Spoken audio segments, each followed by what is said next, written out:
नमस्कार दोस्तों, मैं हूं रोशन और आप देख रहे हैं जीके अफेयर्स यूट्यूब चैनल। दोस्तों, इस चैनल पे आपको प्रीवियस ईयर पेपर का डिस्कशन मिल जाता है, तो आप लोग ज़रूर इस चैनल को सब्सक्राइब कर लीजिए और बेल आइकन को प्रेस रखिए। और देखिए, जीके की तैयारी करवाई जाती है, जिसके लिए जीके जीएस की रामबाण का सीरीज हम चला रहे हैं। उसका 11वां लेक्चर है। इससे पहले के लेक्चर आप नहीं देखे हैं तो जाइए प्लेलिस्ट में, आपको सारी लेक्चर मिल जाएगी। और देखिए कौन कौन से एग्जाम में इंपॉर्टेंट होगा। डीएफसीसीएल, सीजीपीडीटीएम, एसएससी जेई के लिए भी यहाँ पर स्पेशल है, क्योंकि हम इसमें विभिन्न परीक्षाओं में पूछे गए प्रश्न को डिस्कस करते हैं, जो कि टीसीएस स्पेशल रखते हैं। और इसके अलावा भी आप किसी एग्जाम की तैयारी कर रहे हैं तो आपके लिए ये सीरीज इंपॉर्टेंट है, तो अपने दोस्तों के साथ इस सीरीज को जरूर शेयर करिए। पीडीएफ चाहिए तो आप हमारे टेलीग्राम चैनल से जुड़ सकते हैं, जिसका लिंक आपको नीचे डिस्क्रिप्शन में दिया हुआ है। और आपके पास कोई भी एग्जाम का क्वेश्चन पेपर होता है तो gkafairs25@gmail.com पे भेज सकते हैं, ताकि हम उसको यहाँ पर डिस्कस कर सकें। तो देखिए क्वेश्चन नंबर 151 है और किस एग्जाम में आया है। देखिए यहाँ पर पीला मार्क में आपको लिखा हुआ है कि BHEL engineers training mechanical 25/5/2022 shift second में आया था, जिसमें क्वेश्चन पूछा गया था कि with which country is India jointly conducting the naval exercise Varun.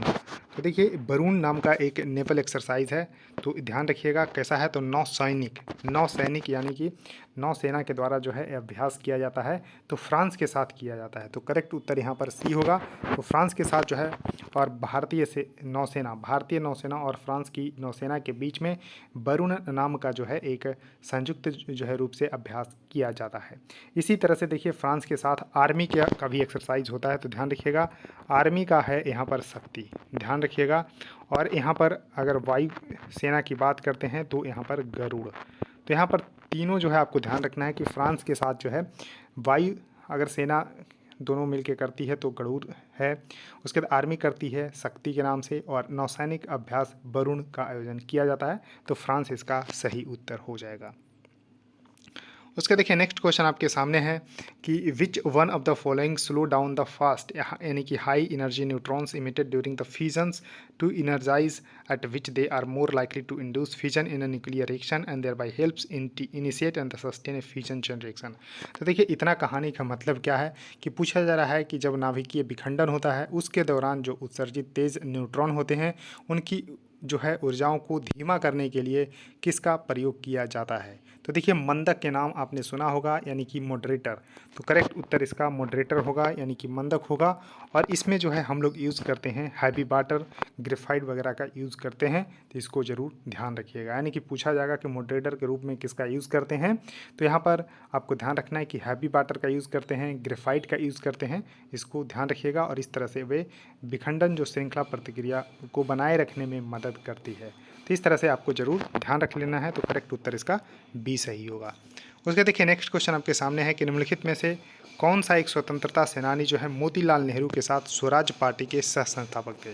तो देखिए स्वराज पार्टी का गठन कब हुआ था, 1923 में हुआ था। ध्यान रखिएगा 1923 में स्वराज पार्टी का गठन किया गया था मोतीलाल नेहरू और चित्तरंजन दास जी के द्वारा। तो करेक्ट उत्तर इसका बी सही होगा, चित्तरंजन दास इसका सही उत्तर होगा। यानी कि 1923 में चित्तरंजन दास जी और यहाँ पर मोतीलाल नेहरू ने मिलकर जो है स्वराज पार्टी का गठन किया था। इसको जरूर ध्यान रखिएगा, बहुत बार एग्जाम में क्वेश्चन आए हैं। उसके देखिए नेक्स्ट क्वेश्चन है कि कुल क्षेत्रफल की दृष्टि से भारत का सबसे छोटा केंद्र शासित प्रदेश कौन है। तो देखिए अभी वर्तमान की हम बात करते हैं तो भारत में 28 राज्य और 8 केंद्र शासित प्रदेश है। तो उस केंद्र शासित प्रदेश में सबसे बड़ा लद्दाख है जिसका एरिया जो है 59,000, ध्यान रखिएगा 59,146 जो है स्क्वायर किलोमीटर है, ध्यान रखना है। तो 59,146। और अगर हम बात करते हैं कि सबसे छोटा कौन है, तो लक्षद्वीप है। इस तरह से अगर भारत का मैप बनाते हैं तो यहाँ पर जो है आपको अरब सागर में देखने को मिलता है लक्षद्वीप, जिसका एरिया मात्र 32 स्क्वायर किलोमीटर है। तो मात्र 32 स्क्वायर मीटर में फैला लक्षद्वीप जो है भारत का सबसे छोटा जो है केंद्र शासित प्रदेश है, जिसकी राजधानी कवारती है। तो इसको भी ध्यान रखिएगा कि लक्षद्वीप की राजधानी कवारती है, तो इसको जरूर ध्यान रखिएगा। और क्षेत्रफल की दृष्टि से सबसे अगर हम बड़ा राज्य बात करते हैं तो राजस्थान है। और क्या सबसे छोटा राज्य बता सकते हैं कि क्षेत्रफल की दृष्टि से सबसे छोटा राज्य कौन है, मैंने कई बार वीडियो में जो है बताया है, तो कमेंट सेक्शन में ज़रूर बताइएगा। आप लोग भी पार्टिसिपेट करिएगा तो मज़ा आएगा। तो इस तरह से आपको ध्यान रखना है। अब देखिए क्वेश्चन है कि ओलंपिक पदक जीतने वाली पहली भारतीय महिला कौन थी। तो देखिए पहली भारतीय महिला जो है ओलंपिक पदक जीतने वाली थी कर्णम मल्लेश्वरी। तो ध्यान रखिएगा कर्णम मल्लेश्वरी जो है पहली भारतीय थी जिन्होंने जो है ओलंपिक में कोई भी पदक जीती थी। और इन्होंने कब पदक जीता था, तो ध्यान रखिएगा 2000 ईस्वी में, 2000 ईस्वी में हुआ था सिडनी ओलंपिक। तो ऑस्ट्रेलिया के जो सिडनी शहर है वहाँ पर ओलंपिक हुआ था 2000 ईस्वी में। तो उसमें जो है कर्णम मल्लेश्वरी ने जो है 69 केजी, ध्यान रखिएगा 69 केजी का भारोत्तोलन यानी कि वेट लिफ्टिंग में यहाँ पर किस मेडल जीता था, तो ब्रॉन्ज मेडल, तो कांस्य पदक इन्होंने जीता था। तो ध्यान रखिएगा कांस्य पदक इन्होंने जीता था 2000 के सिडनी ओलंपिक में। इन्होंने 69 यानी कि 69 केजी जो भार वर्ग था भारोत्तोलन में यानी कि वेट लिफ्टिंग में इन्होंने कांस्य पदक जीता था और ओलंपिक में पदक जीतने वाली पहली भारतीय महिला बनी थी। तो इस तरह से आपको जरूर ध्यान रख लेना है। उसका देखिए नेक्स्ट क्वेश्चन है कि भारत के संविधान के किस अनुच्छेद के तहत सर्वोच्च न्यायालय को अपनी अवमानना के लिए दंडित करने की शक्ति प्राप्त है। अब देखिए आप लोग बहुत जो है कमेंट करते हैं कि सर ऐसा पढ़ाइए जिसमें पॉलिटी वगैरह भी इंक्लूड है अनुच्छेद। तो देखिए अनुच्छेद जो भी करवाते हैं उसको अलग से लिख लीजिए, ये आपको काम देगा। देखिए ये अनुच्छेद जो है आपको यहाँ पर ध्यान रखना है कि संविधान की जो अनुच्छेद 129 है, अनुच्छेद 129 में जो है सर्वोच्च न्यायालय को अपनी अवमानना के लिए दंडित करने की शक्ति जो है प्राप्त है। तो इस तरह से इसको कंटेम्प्ट ऑफ कोर्ट बोलते हैं। तो इसको ध्यान रख लेना है कि Supreme Court have the power to punish for the contempt for itself. तो इस तरह से 129 जो है आर्टिकल में यानी कि 129 अनुच्छेद में जो है इसका जो है शक्ति प्राप्त है। तो ध्यान रखिएगा। उसके देखिए नेक्स्ट क्वेश्चन आपके सामने है कि निम्नलिखित में से कौन सा राज्य विधानमंडल द्वारा जो है पारित जो है विधेयक को भारत के संविधान के अनुच्छेद 200 के तहत जो है सहमति देता है। अब देखिए एक अनुच्छेद और आपके सामने आया है, अनुच्छेद 200। अनुच्छेद 200 में क्या कहा गया है कि राज्य विधानमंडल द्वारा जो विधेयक पारित होता है उसमें जो है अपना सहमति जो है यानी कि एसेंट जो है कौन देते हैं, तो यहाँ पर गवर्नर यानी कि राज्यपाल सही होगा। और अगर केंद्र में बात करते हैं तो वहाँ पर राष्ट्रपति अपना एसेंट देते हैं यानी कि सहमति देते हैं। तो इस तरह से आपको जरूर ध्यान रख लेना है। तो यहाँ पर अनुच्छेद 200 के तहत जो है ऐसा जिक्र किया गया है जिसमें जो है राज्य के राज्यपाल जो है राज्य विधानमंडल के द्वारा जो बिल पास होते हैं उसमें जो है यहाँ पर आपको एसेंट देते हैं यानी कि अपना सहमति देते हैं। तो इस तरह से आपको अनुच्छेद 200 जो है इसको भी लिख लीजिएगा अपने नोटबुक में। उसके देखिए नेक्स्ट क्वेश्चन आपके सामने है कि यहाँ पर हाईएस्ट रेट जो है क्या रखी जाती है, स्टैट्यूटरी लिक्विडिटी रेशियो, जिसको शॉर्ट में SLR बोलते हैं यानी कि वैधानिक तरलता अनुपात इसको हिंदी में बोलते हैं।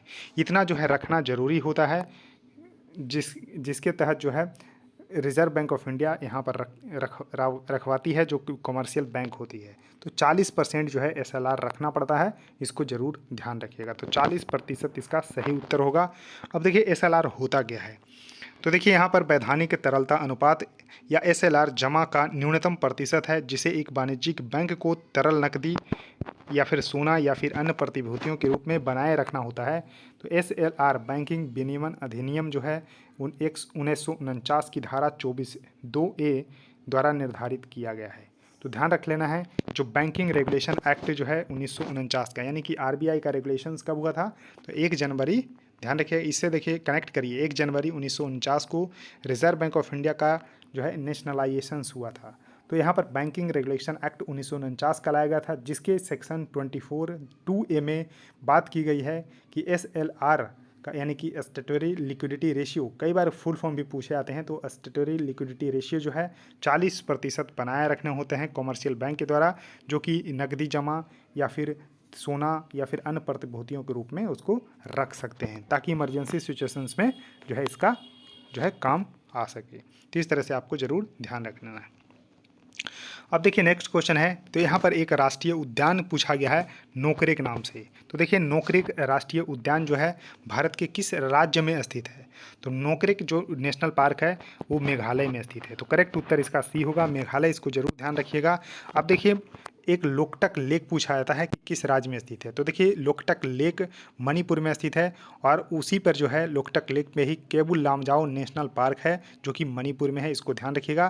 तो मणिपुर में ही लोकटक लेक, उसी पे जो है केबुल लामजाओ नेशनल पार्क है जो कि तैरता हुआ नेशनल पार्क है, ये भी आपको जरूर ध्यान रख लेना है। और देखिए असम में जो अभी लेटेस्ट जो है यहाँ पर नेशनल पार्क है डेइंग पटकई के नाम से, असम में काजीरंगा नेशनल पार्क है, ओरांग नेशनल पार्क है, मानस नेशनल पार्क है। तो इस तरह से आपको ध्यान रख लेना है, बहुत ही इंपॉर्टेंट है। उसका देखिए नेक्स्ट क्वेश्चन आपके सामने है कि निम्नलिखित में से किस खनिज के उत्पादन में राजस्थान को जो है एकाधिकार प्राप्त है, यानी कि मोनोपोली जो है वर्चुअल रूप से इनको प्राप्त है। तो देखिए जस्ता यानी कि जिंक के प्रोडक्शंस में राजस्थान का कोई तोड़ नहीं है, यानी कि भारत में अगर हम बात करते हैं कि सिर्फ और सिर्फ यहाँ पर राजस्थान में ही जो है जस्ता का उत्पादन किया जाता है तो गलत नहीं होगा। तो इस तरह से आपको ध्यान रख लेना है कि जिंक का प्रोडक्शंस मेनली जो है राजस्थान में होता है, इसको ज़रूर ध्यान रखिएगा।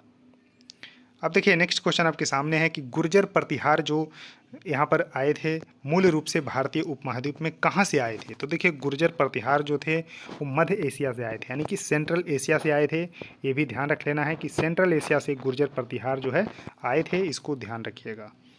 अब देखिए नेक्स्ट क्वेश्चन है कि अवध अंग्रेजों द्वारा जो है कब्जा किया जाने वाला अंतिम क्षेत्र था। तो देखिए यहाँ पर आपको ध्यान रख लेना है कि सब्सिडरी अलायंस जो है साइन किया गया था, जिसके तहत जो है अवध जो है अंग्रेजों द्वारा कब्जा किया जाने वाला अंतिम क्षेत्र था। 1801 में अवध पर एक सहायक गठबंधन लगाया गया, यानी कि सब्सिडरी अलायंस इम्पोज किया गया था, और इसको जो है कब जो है कब्जा कर लिया।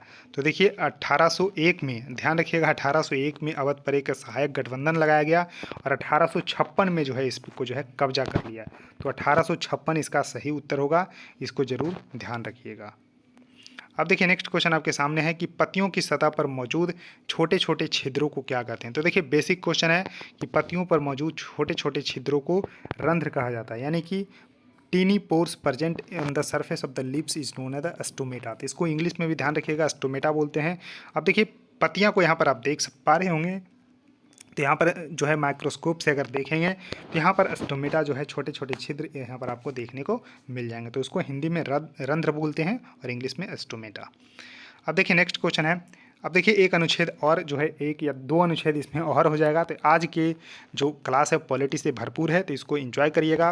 तो देखिए भारत के संविधान के अनुच्छेद 103 के तहत संसद सदस्यों की अयोग्यता के प्रश्न पर निर्णय देने से पहले राष्ट्रपति की राय प्राप्त करता है, यानी कि before giving decision on the question as to the disqualifications of the members of the parliament under article 103 of the constitution of India the president obtain the opinions of, यानी कि देखिए जो अंतिम सहमति अगर देना होता है तो राष्ट्रपति को देना होता है regarding disqualifications of the member of the parliament under 103 article. तो इसमें जो है वो किन से जो है यहाँ पर ओपिनियन लेते हैं, तो इलेक्शन कमीशन से इसका सही उत्तर होगा। तो इलेक्शन कमीशन यानी कि चुनाव आयोग से, जिसका जिक्र जो है इलेक्शन कमीशन का 324 नंबर आर्टिकल में इसका किया गया है। तो इसको जरूर ध्यान रखिएगा। अब देखिए जो भारत के राष्ट्रपति होते हैं तो 103 अनुच्छेद में ऐसा लिखा गया है। अब देखिए यहाँ पर पूरा आपको कहानी बताते हैं। तो देखिए पहले क्या होता था कि जीतते थे कोई और पार्टी से और उसके बाद जो है ज्वाइन कोई और पार्टी कर लेते थे, जिसके कारण जो है राजनीतिक अस्थिरता जो है बनी रहती थी। तो इस वजह से जो है राजीव गांधी की सरकार में 1985 में, देखिए 1985 में यहाँ पर यानी कि 1984 तक जो है एक खेल चलता रहा कि आया राम गया राम वाला कॉन्सेप्ट जो है लगा रहता था। लेकिन 1985 में संविधान में 52वें नंबर का जो है संशोधन किया गया, 52nd नंबर का कॉन्स्टिट्यूशन में अमेंडमेंट किया गया 1985 में, और इंसर्ट किया गया यहाँ पर 10वें शेड्यूल। तो ध्यान रखिएगा 10वें शेड्यूल में एंटी डिफेक्शंस जो है लॉ लाया गया। तो इस तरह से आपको ध्यान रख लेना है, जिसके तहत जो है 102 आर्टिकल का दूसरा नंबर में जो है डिस्क्वालिफिकेशंस के बारे में बात की गई एमपीज के, यानी कि मेंबर ऑफ पार्लियामेंट, और 191 दो अनुच्छेद में जो है मेंबर ऑफ लेजिस्लेटिव असेंबली के यहाँ पर डिस्क्वालिफिकेशंस की बात की गई। तो ध्यान रखिएगा 102 आर्टिकल, देखिए एक और है जिसमें जो है मेंबर ऑफ पार्लियामेंट के डिस्क्वालिफिकेशंस के बारे में बात की गई है। 191 दो में जो है मेंबर ऑफ लेजिस्लेटिव असेंबली के जो है यहाँ पर आपको डिस्क्वालिफिकेशंस की बात की गई है। अब देखिए डिफेक्टेड कौन कौन होते हैं। तो देखिए elected member gives up in the voting, independent member और नॉमिनेटेड मेंबर। लेकिन यहाँ पर स्पीकर और चेयरमैन को इनसे जो है छूट मिली हुई है, और पार्टी देखिए मर्ज हो जाती है कम से कम 2/3 जो है मेजोरिटी से, यानी कि अगर हम बात कर लेते हैं 15 अगर मेंबर की पार्टी है, अगर 10 जो है दूसरे पार्टी मिल जाते हैं तो यानी कि 2/3 मर्ज हो गए, तो इसको डिस्क्वालिफिकेशंस की श्रेणी में नहीं रखते हैं एंटी डिफेक्शंस में। तो इसको ध्यान रखिएगा। और देखिए प्रिसाइडिंग ऑफिसर जो होते हैं तो उसको जो है डिस्क्वालिफिकेशंस के रिगार्डिंग जो है डिसीजन लेते हैं। तो यहाँ पर देखिए अनुच्छेद 103 में जो क्वेश्चन में था कि सदस्यों की आयुक्ता के प्रश्नों पर निर्णय, यदि कोई प्रश्न उठता है कि क्या संसद के किसी भी सदन का सदस्य अनुच्छेद 102 के खंड 1, जैसा कि मैंने बताया 102 के खंड 1 में उल्लिखित किसी भी आयुक्ता के अधीन हो गया है तो प्रश्न राष्ट्रपति के निर्णय के लिए भेजा जाएगा और उनका निर्णय जो है अंतिम होगा। लेकिन राष्ट्रपति अपना निर्णय देने से पहले चुनाव आयोग के संपर्क में आते हैं, यानी कि उनसे ओपिनियन लेते हैं। तो इस तरह से आपको पूरा कहानी आपको समझ में आ गया होगा। अब देखिए नेक्स्ट क्वेश्चन है कि निम्नलिखित में से कौन सा एक कोशिकीय जीव है, यानी कि यूनिसेल्युलर जो है ऑर्गेनिजम्स है। तो ध्यान रखिएगा, बहुत बार एग्जाम में क्वेश्चन आए हैं। तो यूनिसेल्युलर जो ऑर्गेनिज्म यानी कि एक कोशिकीय जीव जो होते हैं वो आपको यहाँ पर ईस्ट देखने को मिलते हैं, यानी कि ईस्ट यानी कि खमीर जो है वो एक कोशिकीय जीव है। और देखिए मल्टी सेलुलर ऑर्गेनिज्म जैसे कि चींटी, हाइड्रा, ये सब आपको ध्यान रख लेना है। अब देखिए एक कोशिकीय जीव का अदर एग्जाम्पल भी है, amoeba, Euglena, paramecium, east, mushroom. तो ध्यान रखिएगा, सभी को याद रख लीजिए। ये 4-5 एग्जाम्पल है तो इससे क्वेश्चन आते हैं। अमीबा सबसे पहले आपको ध्यान रख लेना है, ईस्ट ध्यान रख लेना है, पैरामीशियम तो बहुत बार एग्जाम में आ चुके हैं कि क्या पैरामीशियम जो है यूनिसेलुलर ऑर्गेनिजम्स है, तो जी हाँ। उसके बाद मशरूम भी है। तो देखिए गिने चुने 5 नाम है, इसको जरूर ध्यान रखिएगा, इससे क्वेश्चंस बनते हैं। तो दोस्तों इस वीडियो में इतना ही। आई होप आपको इस सीरीज़ बिल्कुल पसंद आ रही होगी, तो जरूर लाइक कर दीजिएगा और देखिए वीडियो को आप लोग जरूर शेयर करिए और चैनल को सब्सक्राइब कर लीजिए। सो थैंक यू दोस्तों, इस वीडियो में इतना ही। धन्यवाद।